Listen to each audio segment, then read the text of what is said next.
ਅੱਜ ਕੱਲ੍ਹ ਦੁਨੀਆ ਸਿਰਫ ਬੋਲਣ ਦੇ ਪੈਸੇ ਲੈ ਰਹੀ ਹੈ। ਬਾਕੀ ਕੋਈ ਕੰਮ ਨਹੀਂ ਕਰ ਰਹੀ, ਕੋਈ ਕਿਸੇ ਦਾ ਕੋਰਸ ਨਹੀਂ ਕਰ ਰਹੀ, ਸਿਰਫ ਬੋਲਣ ਦਾ ਕੰਮ ਕਰਦੀ ਹੈ। ਇੱਕ ਮੋਬਾਈਲ ਲੈਂਦੇ ਨੇ ਅਤੇ ਮੋਬਾਈਲ ਦੇ ਸਾਹਮਣੇ ਆਣ ਕੇ ਬਹਿ ਕੇ 5 15 20 ਮਿੰਟ ਬੋਲਦੇ ਨੇ ਅਤੇ ਉਹ ਕਰੋੜਾਂ ਦੇ ਹਿਸਾਬ ਨਾਲ ਪੈਸਾ ਕਮਾ ਰਹੇ ਨੇ। ਇਸ ਵਾਸਤੇ ਹੁਣ ਉਹ ਦੌਰ ਗੁਜ਼ਰ ਚੁੱਕਿਆ ਹੈ ਕਿ ਪਹਿਲਾਂ ਇੱਧਰ ਕੰਮ ਕਰੋ ਅਤੇ ਇਸ ਤਰ੍ਹਾਂ ਕਰੋ ਅਤੇ ਇਸ ਤਰ੍ਹਾਂ ਕਰੋ। ਹੁਣ ਸਿਰਫ ਔਰ ਸਿਰਫ ਬੋਲਣ ਦੇ ਪੈਸੇ ਲੱਭਦੇ ਜੇ।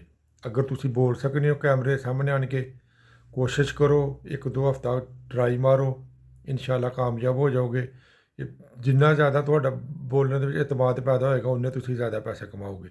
ਕੋਈ ਵੀ ਮੌਜੂ ਫੜ ਲਵੋ, ਆਪਣੇ ਪਿੰਡ ਦਾ ਫੜ ਲਓ, ਸ਼ਹਿਰ ਦਾ ਫੜ ਲਓ, ਮੁਹੱਲੇ ਦਾ ਫੜ ਲਓ, ਮੇਲਿਆਂ 'ਤੇ ਜਾਣਾ ਸ਼ੁਰੂ ਹੋ ਜਾਓ, ਦਰਬਾਰਾਂ 'ਤੇ ਜਾਣਾ ਸ਼ੁਰੂ ਹੋ ਜਾਓ, ਜ਼ਮੀਨਾਂ 'ਤੇ ਜਾਓ, ਕਟਾਈ ਦਾ ਕੰਮ ਹੈ, ਸਟਾਲਾਂ ਵੱਢਿਆ ਜਾ ਰਿਹਾ, ਪੱਠੇ ਵੱਢੇ ਜਾ ਰਹੇ ਨੇ। ਇਸ ਤਰ੍ਹਾਂ ਦੇ ਤੁਸੀਂ ਆਪਣਾ ਬੋਲ ਕੇ ਤੇ ਬਣਾਈ ਜਾਓ ਤੋ ਪੈਸੇ ਕਮਾਓ। ਘਰ ਬਹਿਣ ਦਾ ਕੋਈ ਫਾਇਦਾ ਨਹੀਂ। ਗਰੀਬ ਤੋਂ ਗਰੀਬ ਬੰਦਾ ਵੀ ਮਿਲੀਅਨ ਦੇ ਹਿਸਾਬ ਨਾਲ ਪੈਸਾ ਕਮਾ ਰਿਹਾ ਹੈ ਸਿਰਫ ਸੋਸ਼ਲ ਮੀਡੀਆ ਦੇ ਉੱਤੇ। ਕਿਉਂ? ਅਗਰ 1 ਲੱਖ ਬੰਦਾ ਵੀਡੀਓ ਬਣਾਉਂਦਾ ਤਾਂ ਕਰੋੜਾਂ ਬੰਦਾ ਇਹਨੂੰ ਵੇਖਦਾ ਹੈ।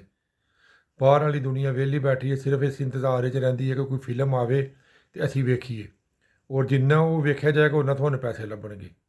ਇਸ ਵਾਸਤੇ ਨੌਜਵਾਨੋ, ਜਿਹੜੇ ਨਹੀਂ ਕੰਮ ਕਰਨ ਨਾਲ ਘਰ ਵਿਹਲੇ ਬੈਠੇ ਦੇ ਨੇ, ਉਹ ਮੀਡੀਆ ਦੇ ਆਪਣਾ ਇੱਕ ਮੋਬਾਈਲ ਲੈਣ 'ਤੇ ਫਿਲਮਾਂ ਬਣਾਉਣ, ਫਿਲਮਾਂ ਬਣਾ ਕੇ ਅਤੇ ਆਪਣਾ ਪੈਸਾ ਕਮਾਉਣ ਚੁੱਪ ਕਰਕੇ ਬਾਇਜ਼ਤ ਤੌਰ ਦੇ ਉੱਤੇ।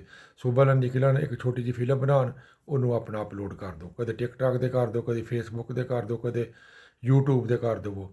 ਇਸ ਤਰ੍ਹਾਂ ਮਿਹਨਤ ਕਰੋ ਅਤੇ ਕਾਮਯਾਬ ਹੋ ਜਾਓਗੇ। ਆਉਣ ਵਾਲਾ ਦੌਰ ਜਿਹੜਾ ਨਾ ਸਾਰਾ ਹੀ ਮੋਬਾਈਲ ਦਾ ਦੌਰ ਹੈ, ਮੀਡੀਆ ਦਾ ਦੌਰ ਹੈ। ਬਾਕੀ ਦੂਸਰੇ ਖਤਮ ਹੋ ਗਈਆਂ ਚੀਜ਼ਾਂ।